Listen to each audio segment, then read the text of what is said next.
everyone, welcome back to my channel. Hey, it's Carla.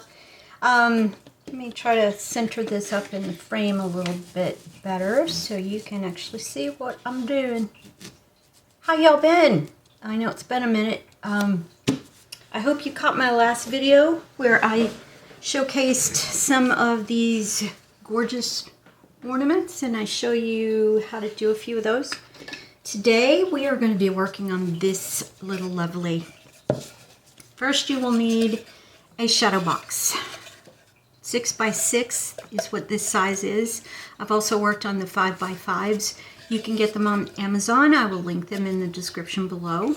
What I did on these pieces, I found this gorgeous Baroque edging mold, silicone, on Amazon. I will link it in the description if you are interested.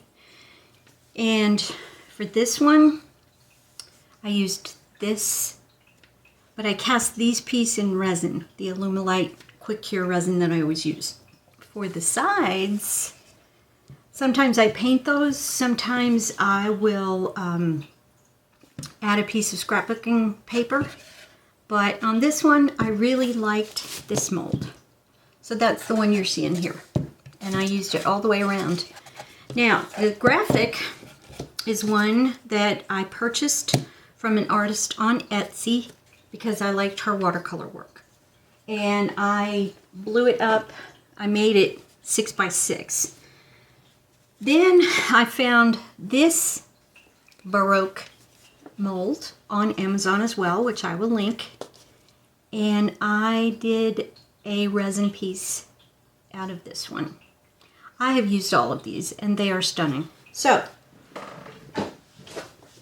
what I'm going to do now, I have decided that it needed something on the inside, so I'm just going to attach that there, and I'm going to do it with my tacky glue. It's no run tacky glue, just regular stuff by Scotch. I probably got it at, I don't know, Walmart or even Staples. Sometimes we'll carry the odd crafting, card making, scrapbooking supply. I've found a lot of cool washi tape at Staples, as a matter of fact.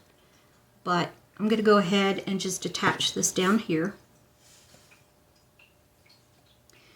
because what I'm going to do with it is, I'll show you in a second. I'm not going to ruin the surprise.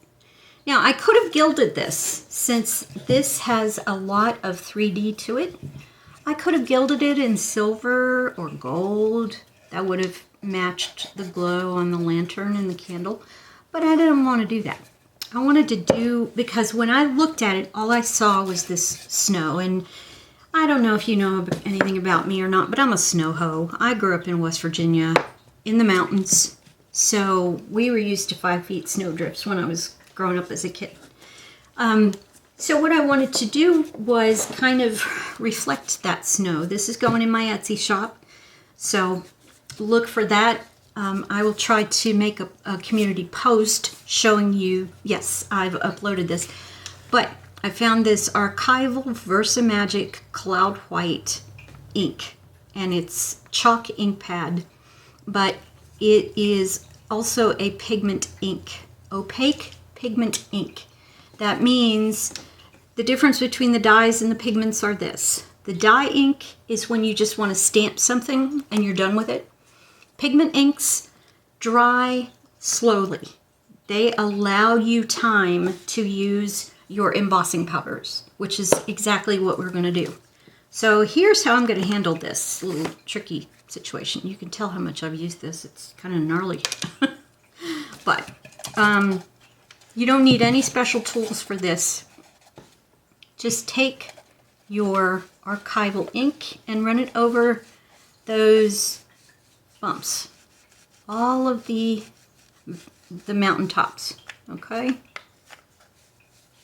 And it's not going to look as white as it would otherwise, but that's okay. You don't want it for the color. You want it for its drying power and how fast it dries. Oh, there we go. Now we're getting some white. Okay, so I'm doing that from the edge since I've used the center of it quite a bit. And I've not looked, I should probably check, but I bet there's probably a re-inker for it somewhere. So just get all of those top pieces that you can and get it as thick as you can, because it's going to be better if I lay it down. I am about to show you what we're going to do with it. This is going to mimic snow. And I don't know, out of all of the finishes that we could do on it, I just thought snow was going to be the most beautiful. And now I mixed up this paint that I'm using myself. I used a color wheel. If you guys do not work with a color wheel, you are at a disadvantage, because there are times like this one when I really wanted to capture this blue, but you need to know how to mix it up, and the color wheel will tell you what you need to do. So I might do a video sometime just on the color wheel. I know I put out an early one probably almost a year ago now. So now that I've got it on my hands and you've got those tops, make sure that you've got a piece of paper underneath that will catch your embossing powder. I usually have. Yes. I'm going to put a piece of parchment under here so it will catch the embossing powders. I am using the Wow Sparkling Snow embossing glitter, and it actually is white. That's why I wasn't worried about the color. But when you are done embossing it, it will look like snow. And you can see the glitter in it. Someone yelled at me one time online when I said that I liked the way that the sun lit up the snow and made it look like little diamonds. And he was from Australia, and he said, "Oh, stop lying, snow doesn't do that." And everybody in the group defended me. They were from the States, and they said, yes, actually, it does look like little diamonds when the sun hits it. So that's why I tend to go for the sparkly snow powders, because they look realistic. So just keep going all the way around. Don't worry about the glitter accumulating on your hands. You'll live. I've actually sat in glitter. I've gotten it in my hair. The name of my studio came from when I was working with glitter and looked down at the cat one day and he was covered in it. So yeah, glitter's a good thing. Okay, I am going to move this out of the way now. Ooh, make sure you don't almost drop it like I almost did. All right. Now take it under your heat gun.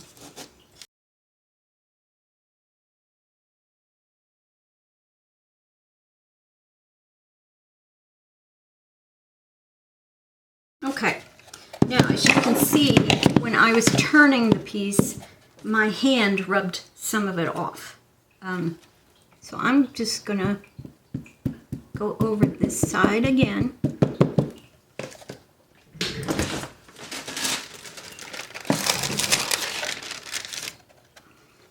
Actually, since I've not dumped it off yet,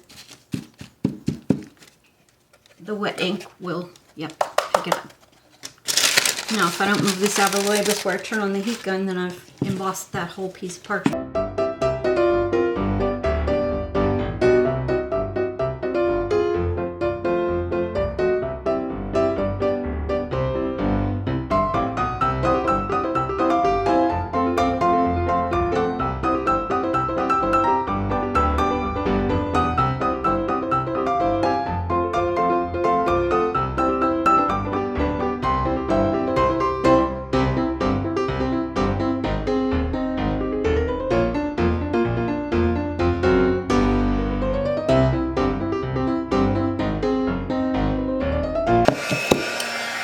Okay, now we've got it.